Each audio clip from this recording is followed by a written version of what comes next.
Hello dear student, good morning. How are you? Fine? Okay. I welcome all of you in my class. Today we will learn about the language study and its question. This question has been asked in your question paper in some semester exam, and it has been asked for 5 marks. So let us start the video. See, language study set 1। ये जो है आपको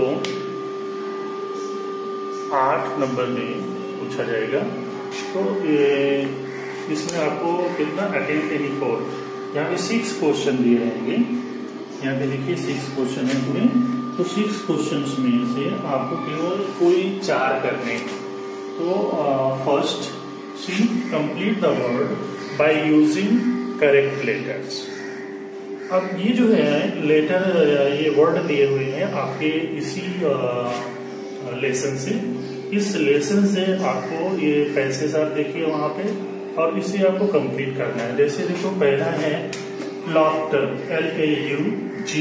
अब यहाँ पे क्या आएगा, ये देखो ऐसा 3 टेस्ट दिया गया, तो इसका मतलब यहाँ पे 3 लेटर मिस है। तो यहाँ पे क्या करेंगे, इसको जब हम करेंगे पूरा भरोगे तो यहाँ पे क्या आ जाएगा, जी है ही है, H आएगा, फिर इसके बाद T आएगा, फिर T आएगा, फिर हो गया लाफ्टर। अब ये देखो, ये है TAU, फिर यहाँ पे 3 भरना है हमको, TAUGHT, ये हो गया। फिर यहाँ पे देखो लास्ट में K है, 1 2 3 लेटर मिस है यहाँ पे, तो यहाँ पे क्या हो जाएगा, BOO, ठीक। फिर यहाँ पे देखो बीनीथ, तो यहाँ पे क्या आएगा, ATH, ऐसा बीनीथ हो गया। तो इस तरह से इसे कंप्लीट करना होता है। दूसरा दिया है put the word in alphabetical orders. तो इसमें हम क्या करते हैं कि इसमें जो है 2 तरह के क्वेश्चन होते हैं। एक तो डिफरेंट लेटर से दिया हुआ होता है, डिफरेंट लेटर से जो है वर्ड बिगिन होते हैं। यहाँ पे देखो S है, F है, B है और I है। इसको हमें अल्फाबेटिकल ऑर्डर, अल्फाबेटिकल मतलब A to Z का जो सीक्वेंस होता है, जिस तरह से होते हैं, A के बाद B, B के बाद C, C के बाद D, इस तरह से आता है। तो उसी तरह से हमको यहाँ पे ये देखना है। यहाँ पे देखो B यहाँ पे है, तो पहले ये आएगा, पहला आंसर जब आप लिखोगे तो पहले बेडरूम लिखोगे, इसके बाद ये दूसरे स्थान पे आएगा, फिर ये तीसरे स्थान पे आएगा और ये चौथे स्थान पे, फिर आपका हो गया। तो जब आप लिखोगे पहले बेडरूम लिखोगे, फिर फनी लिखोगे, फिर इंसर्ट, इसके बाद लास्ट में स्क्रीन। उसी तरह से यहाँ पे देखो, बुक, बीनीथ, बॉय, बिकॉज, ये 4 यहाँ पे वर्ड दिए हुए हैं जो एक ही लेटर से स्टार्ट है। तो इसमें हम क्या करते हैं कि पहला लेटर सब में कॉमन है, तो फिर हम दूसरा देखते हैं। यहाँ पे O आ रहे हैं, यहाँ पे E आ रहे हैं, यहाँ पे O आ रहे हैं और यहाँ पे E आ रहा है। अब अगर हम देखें तो E और E, अगर यहाँ पे देखो तो दूसरा O और यहाँ पे O, यहाँ पे E और यहाँ पे E दूसरा आ रहे हैं।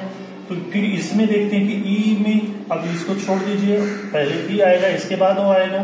तो पहले हम इन दोनों में देखते हैं, यहाँ पे भी देखो E है और यहाँ पे E है, तो हम तीसरे लेटर की तरफ चलते हैं। तीसरा देखो यहाँ पे N है और यहाँ पे C है, तो हम क्या करते हैं कि जो C पहले C आएगा फिर N आएगा, तो पहले पॉइंट पे, पहले नंबर पे आएगा, दूसरे नंबर पे आएगा। अब बच गया क्या, बुक और बॉय। यहाँ पे देखो तीसरे नंबर पे O है और यहाँ पे तीसरे नंबर पे Y है, तो ये क्या हो जाएगा, ये तीसरे नंबर पे आ जाएगा और ये चौथे नंबर पे, ठीक है। तो इस तरह से इसका भी सीरियल हो गया। तो यही अल्फाबेटिकल के अनुसार आपको सेट करने होते हैं। यहाँ पे देखिए, punctuate the following sentences. In this question you have to write capital letter and use the comma, inverted comma, full stop. In this way we punctuate the sentence and we write like that.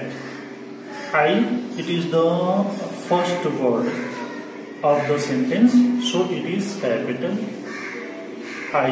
फिर didn't, यहाँ पे देखो वो नहीं है, इसका इस means क्या हुआ, ये शॉर्ट फॉर्म है, तो यहाँ पे क्या आ जाएगा, डिड ऐसा लिखेंगे, फिर नॉट, फिर ऐसा सिंगल कामा देंगे, फिर डिडंट, ये हो गया, ठीक। फिर लाइक और लास्ट में इट, फुल स्टॉप यहाँ नहीं है, तो यहाँ पे फुल स्टॉप दो, ये आपका पंक्चुएट हो गया।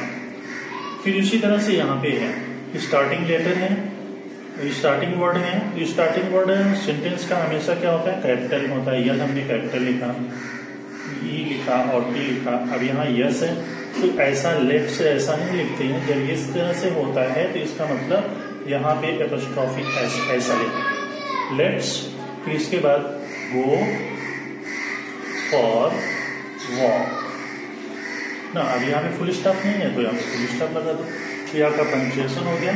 फिर यहाँ पे देखिए दिया है make 4 word minimum of 3 letters each using the letters in the given words, ये आपका वर्ड ये दिया गया है, ठीक है। अब इस वर्ड में जितने लेटर्स हैं उन लेटरों का यूज करके आपको 4 नए वर्ड बनाने हैं, और उस वर्ड में कम से कम 3 लेटर्स होने चाहिए, 3 लेटर से कम नहीं होना चाहिए।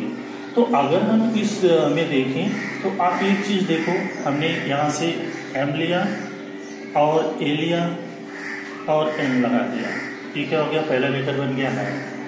फिर अगर हम यहाँ से ए एन हटा दें तो एक नाउन बन जाएगा जिसका नाम होगा मैकेनिक,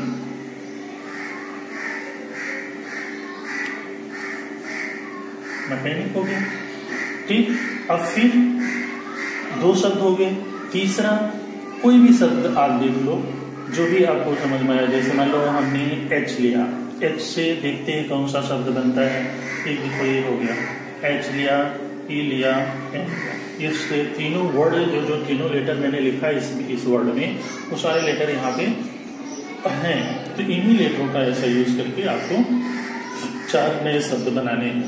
फिर देखो हम और एक बहुत सारे शब्द बन सकते हैं, फिर मैं चौथा लेटर लिखता हूँ, एन लिखा, आई लिखा, अब देखो फिर आगे लिख दिया सी, नाइस हो गया। तो इस तरह से हमें 4 मैंने वर्ड बनाया, इस तरह से आप वर्ड बना सकते हो नए वर्ड, लेकिन इतना ध्यान दें इसमें 3 ही लेटर होने चाहिए, 3 लेटर से ज्यादा नहीं, पहली चीज। और दूसरी चीज, इसमें जितने भी लेटर्स दिए गए हैं उन्हीं लेटरों का यूज करना है, अलग से आप नहीं यूज करोगे कोई भी लेटर।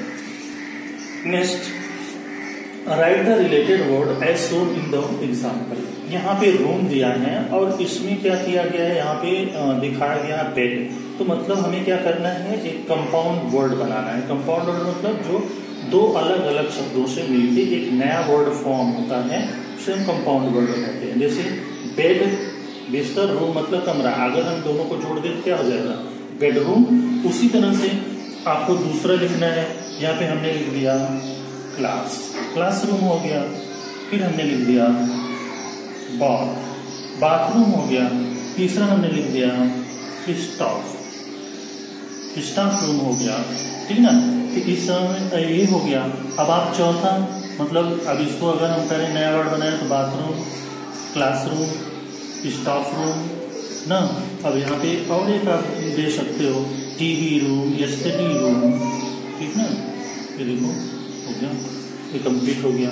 तो यहाँ पे जो चीज ये दिखाया गया है एग्जाम्पल में, उस एग्जाम्पल को समझो कि इसमें किस तरह से बनाया गया है इसको, उसी हिसाब से हम क्या करते हैं, उसी का एग्जाम्पल का फॉलो करते हुए हम इस तरह से इसको कंप्लीट करते हैं। फिर दूसरा देखो, complete the word chain of word. यहाँ पे कंप्लीट द वर्ड चेन आपके बाद यहाँ पे क्या शो किया जा रहा है, उसी चीज को हमें लिखना है। कैसे लिखना है, यहाँ पे जो वर्ड दिया गया है, 1 word has been given in your question paper, in your question, and we use last letter of this word. Last letter is T, and make a new word with the by using the last letter of this word. T ये last letter है किसका, केन का। तो हमें फिर verb बनाना है ई से, तो ई से क्या हो जाएगा हमने बना दिया ईट हो गया, ठीक ना। अब इसका लास्ट लेटर क्या हुआ, टी हुआ। अब टी से हमें जो है दूसरी वर्ब बनानी है, तो टी से दूसरी वर्ब क्या होगी, हमने लिख दिया टीच। बहुत सारी वर्ब होगी टी से, तो हमने एक ले लिया टीच। अब यहाँ पे देखो इसका लास्ट लेटर क्या हुआ, एच हुआ। अब एच से क्या होगा, हेल्प, ठीक ना। अब यहाँ पे क्या आया, पी। पी से क्या होता है, पी से पीप भी होता है, पिकअप भी होता है। आप यहाँ पे ऐसा लिख सकते हो, पीप मतलब झांकना, ओके। फिर देखो do as directed, attend any one, ठीक है। Make meaningful sentence of your own using the given phrase. यहाँ पे देखो फ्रेज दिया है, फ्रेज क्या है, इन सर्च ऑफ। तो इसे जब हमें यूज करना है, इन सर्च ऑफ मतलब खोजना, तो इसको जब हम वाक्य बनाएंगे तो इस तरह से हम वाक्य यहाँ पे बना सकते हैं। जो मैं लिखता हूं इसका, अब देखो हमने लिखा द लायन वॉज वॉन्डरिंग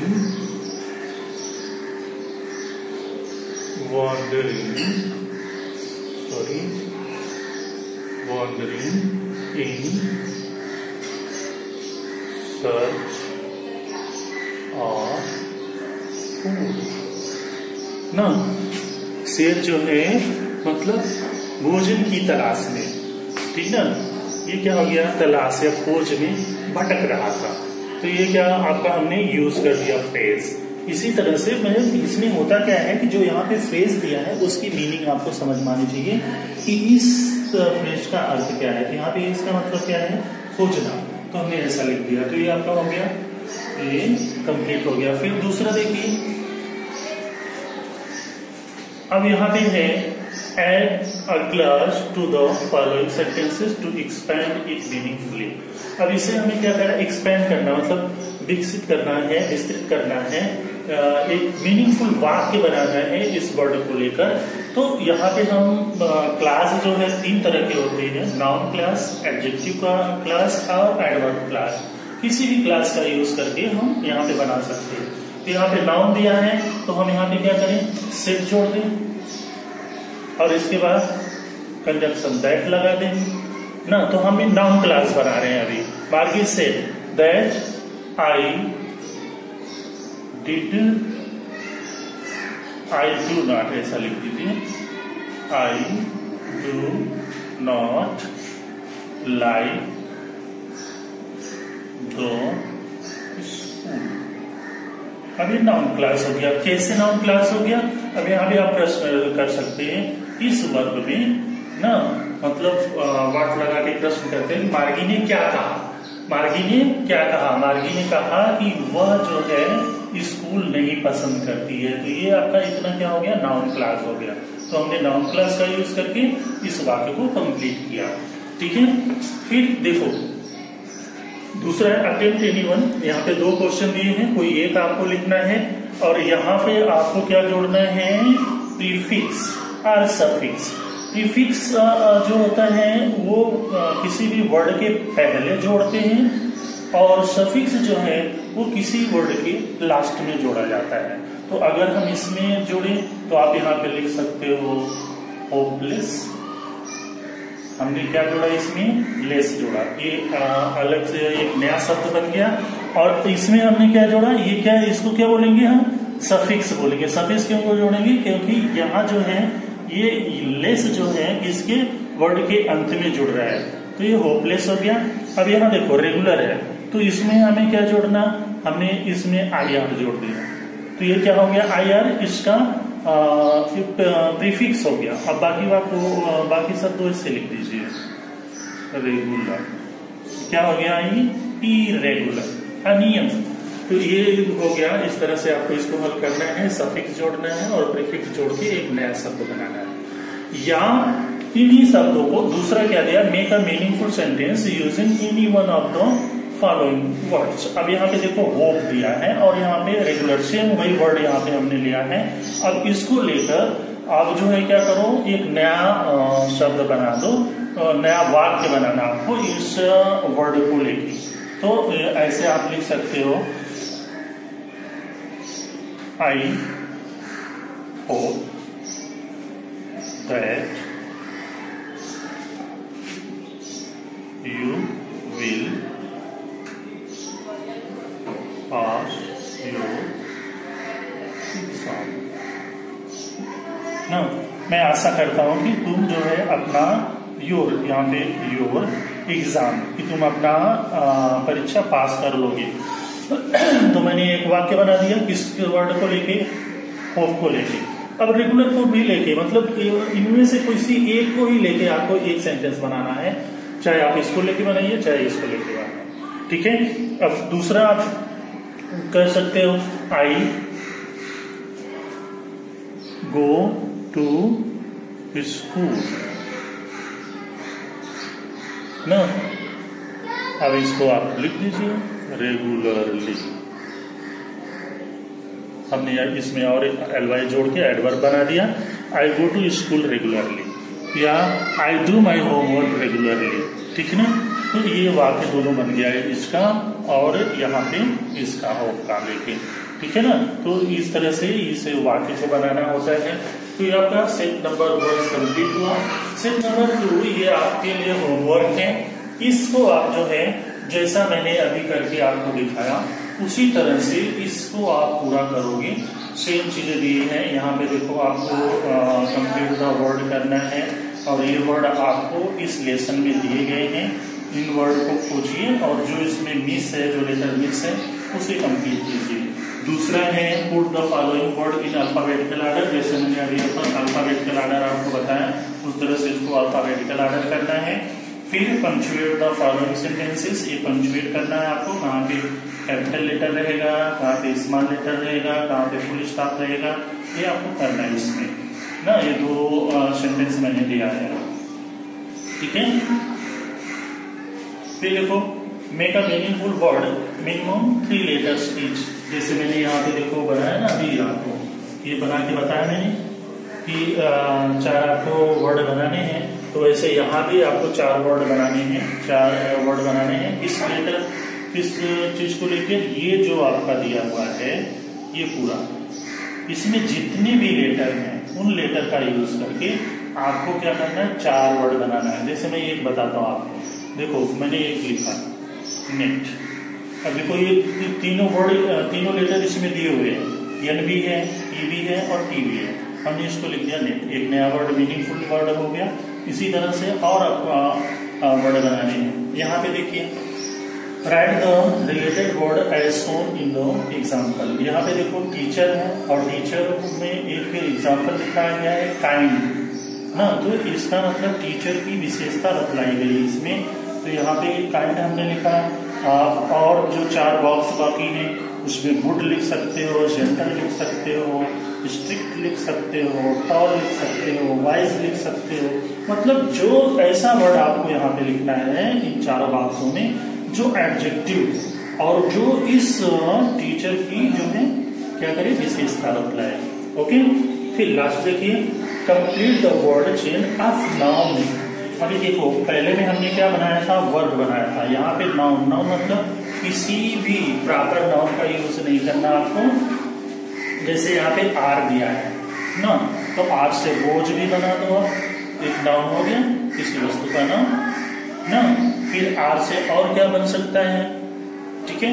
उस तरह से आपको रोज आ गया, ई आ गया, तो ई से क्या एलिफेंट, फिर टी से क्या ट्री, फिर ई आ गया तो ई से क्या होगा ईगल। तो ये क्या हो गया, ये जो है ऐसा नहीं आप लिखोगे आर यहाँ आया तो हमने रमेश लिख दिया, फिर लास्ट में एच आ रहा है तो हरीश लिख दिया। इस तरह से नहीं, आपको किसी व्यक्ति का नाम नहीं लिखना है, बाकी वो किसी भी वस्तु का नाम लिखिए जो इन लेटर से स्टार्ट हो। फिर इस जो आपने लिखेंगे उसके अंतिम लेटर, जैसे मैंने आपको यहाँ पे वर्ब को कंप्लीट करने बताया, उसी तरह से यहाँ पे आपको नाउन को बताना है। फिर देखो यहाँ पे दिया है do as directed attend anyone. तो यहाँ पे देखो दिया है make a meaningful sentence of your using the given phrase. यहाँ पे टू बी एबल टू ना, योग्य होना, अब इसमें कर सकते हैं, आपको पढ़ाया गया होगा एबल टू और अनेबल टू ना, एबल टू और अनेबल टू का यूज करके एक वाक्य बना दीजिए, आपका ये पेज कंप्लीट हो जाएगा। अब यहाँ पे देखो द बुक, आपको ये क्या बनाना है, क्लास ऐड करके बनाना है, जैसे मैंने वैसे यहाँ पे बनाया, लेकिन यहाँ पे सेट नहीं आएगा, यहाँ पे आपको कौन सा क्लास जोड़ना पड़ेगा, एडजेक्टिव क्लास। ओके, फिर डू एज डायरेक्टेड, यहाँ पे उसी तरह से प्रीफिक्स और सफिक्स जोड़ना है, जैसे मैंने यहाँ पे जोड़ के बताया अभी, ठीक है। और फिर make a meaningful sentence using any one of the following word. अब इस वर्ड को लेकर एक सेंटेंस आप बनाइए, या इस वर्ड को लेकर एक सेंटेंस आप बना सकते हैं। तो ये मतलब ये दोनों आपको करना है, ऐसा नहीं कि छोड़ना है, आपको ये पूरा कंप्लीट करके नेक्स्ट फ्राइडे को आपको ग्रुप में भेजना है। और एक और चीज दिया है लैंग्वेज स्टडी, ये आपकी बुक में दिया है, लास्ट पेज पे है, जिसमें मतलब जहाँ लेसन खत्म होता है एक्सरसाइज में दिया हुआ है कि फाइनाइट वर्ब और नॉन फाइनाइट क्या होती है। तो इसको मैं समझाता हूँ विस्तृत रूप से, ठीक है। देखो वर्ब क्या है, पहले हम वर्ब समझते हैं। A verb is a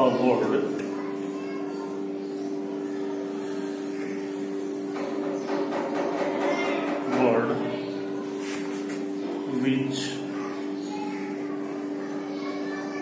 denotes any action। ठीक है, ये होता है verb is a word which denotes any action, which shows any action। मतलब क्रिया वह शब्द है जो किसी कार्य को दर्शाती है, तो उसे हम वर्ब कहते हैं। जैसे अभी हो गया रीड करना, रीड ना, प्ले, ठीक है, या सिंग या स्पीक, ये सब क्या है, ये एक्शन वर्ड है। क्योंकि ये जितने भी वर्ड हमने आपको लिखा है यहाँ पे, इसको बिना इसमें कोई एक्शन किए आप ये कार्य नहीं कर सकते हो। चाहे आपका खेलना हुआ, गाना हुआ, बोलना हुआ, रीड करना हुआ, तो कोई ना कोई अंग आपका क्या करेगा, उसमें सहभागी होगा, तभी वो काम होगा। तो ये यहाँ पे बता रहे हैं कि वर्ब जो है क्या होती है, वर्ब दो तरह की होती है। पहला क्या है, फाइनाइट वर्ब है, और दूसरी क्या है, नॉन फाइनाइट। ठीक है, फाइनाइट और नॉन फाइनाइट। अब फाइनाइट वर्ब क्या है, फाइनाइट वर्ब वो होती है, फाइनाइट वर्ब की मैं डिफिनेशन यहाँ पे लिख रहा हूं, फाइनाइट वर्ब ना, देखो a verb form which changes according to the subject and tense of the sentence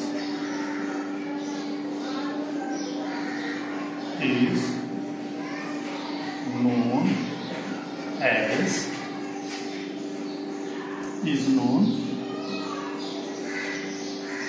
as finite verb.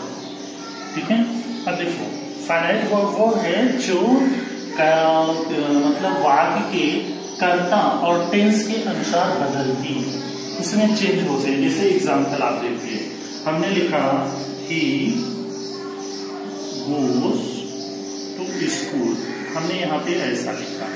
ठीक है, अब इसी को अगर हम चेंज कर दें, मान लो इसका हमने केवल सब्जेक्ट चेंज किया, तो सब्जेक्ट चेंज किया तो हमने यहाँ पे क्या लिख दिया, दे, डी की जगह हमने देखा यूज किया, तो वर्ब के फॉर्म में क्या हो जाएगा, यस हट जाएगा यहाँ से ना, दे गो टू स्कूल। ठीक है ना। अब ये वर्ब क्यों चेंज हुई, क्योंकि ये कर्ता के अनुसार चेंज हुई। यहाँ पे बी था तो गोज लगा था, यहाँ पे दे आ गया तो गो हो गया। मतलब यहाँ सिंगुलर था तो मेन वर्ब में यस या यस जुड़ा था, यहाँ पे प्लूरल हो गया तो मेन वर्ब का फर्स्ट फॉर्म हो गया। अब इसी को अगर हम टेंस में, ये प्रेजेंट टेंस है अब इसको हमने बदल दिया, पास्ट टेंस में कर दिया, सब्जेक्ट वही है, तो यहाँ पे क्या हो जाएगा, वेंट आ जाएगा, वेंट टू स्कूल। अब देख रहे हैं क्रिया का रूप क्या हुआ, यहाँ बदल गया। क्यों बदला, टेंस के बदलने के कारण, टेंस के अनुसार क्या है, यहाँ क्रिया का रूप बदल गया, यहाँ भी देखो टेंस के अनुसार बदल गया, यहाँ भी, और दोनों में सब्जेक्ट के अनुसार भी बदल रहा है। तो इसी को हम क्या कहते हैं, finite verb. Non finite verb जो होती है, नॉन फाइनाइट वर्ब ये चेंज नहीं होती। नॉन फाइनाइट वर्ब किसे कहते हैं, देखो नॉन फाइनाइट वर्ब मतलब अब ये होता है कि verb form which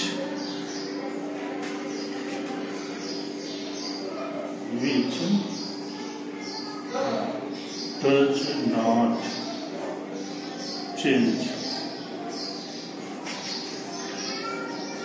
according to the subject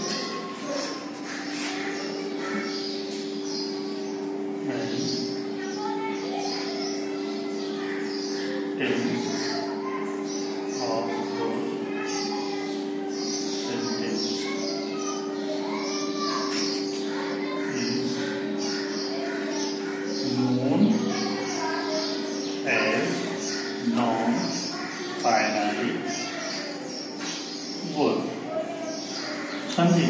अब इसमें क्या है, मामूली सा अंतर है कि यहाँ पे जो है वर्ब का फॉर्म किसके अनुसार, सब्जेक्ट और टेंस के अनुसार बदलता है, लेकिन नॉन फाइनाइट में जो वर्ब का फॉर्म है वो सब्जेक्ट और टेंस के अनुसार नहीं बदलता। और नॉन फाइनाइट में तीन चीजें का यूज होता है, इंफिनिटिव, जेरेंट एंड पार्टिसिपल। तो हम सबका एक एक एग्जाम्पल आपको देते हैं। तो इस तरह से आपको ये जो है लिखना है। अब देखो इंफिनिटिव का यूज करके हम लिखते हैं, जैसे हमने लिखा I want to help you, हमने ऐसा लिखा I want to help you. अब यहाँ पे देखो ये जो है आपका क्या है, ये इंफिनिटिव है, ठीक है। अब हमने इसको चेंज कर दिया, इसका क्या, हमने सब्जेक्ट चेंज कर दिया, आई की जगह हमने क्या लिख दिया, दे लिख दिया, मतलब प्लूरल फॉर्म हमने लिख दिया, तो भी क्या होगा, दे वांट, ठीक है, टू हेल्प